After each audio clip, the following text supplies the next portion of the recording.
अस्सलामुअलैकुम। कराची में चोरी की अनोखी वारदात ने सबको हैरान कर दिया। गुलशन हदीद में एक अनोखा वाक़या पेश आया, जहां चोर घर में चोरी करने के बाद सामान वापस फेंक कर फरार हो गए। क्या आप हालात हाजरा से आगाही हासिल करना चाहते हैं? खबर के पीछे छुपे असल हकाइक जानना चाहते हैं? तो अभी सब्सक्राइब कीजिए दिलमिल पाकिस्तान को और साथ ही घंटी के निशान पर क्लिक कर दें। आपको बताते चलें कि गुलशन हदीद के यूसी चेयरमैन रजा जतुई के घर में चोरी की वारदात हुई। एसएसपी मलिर अब्दुल खालिक पीरजादा के मुताबिक 2 रोज़ कबल चोरी की वारदात के दौरान नकदी और तलाई जेवरात लूटे गए थे, जो मुल्जिमान वापस घर में फेंक कर फरार हो गए। पुलिस के मुताबिक रजा जतुई ने खुद थाने आकर बताया कि मेरे घर पर 2 रोज़ कबल चोरी की वारदात में मुल्जिमान 40 लाख रुपए कैश और 20 लाख मालियत के तलाई जेवरात लूट कर फरार हो गए थे।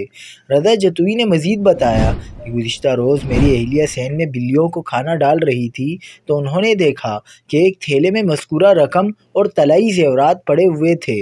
उन्होंने भी ताज्जुब का इजहार करते हुए कहा कि इस दौर में मुश्किल है कि चोर चोरी किया हुआ सामान वापस कर दे। ताहम पुलिस इस हवाले से मज़ीद तफ्तीश कर रही है।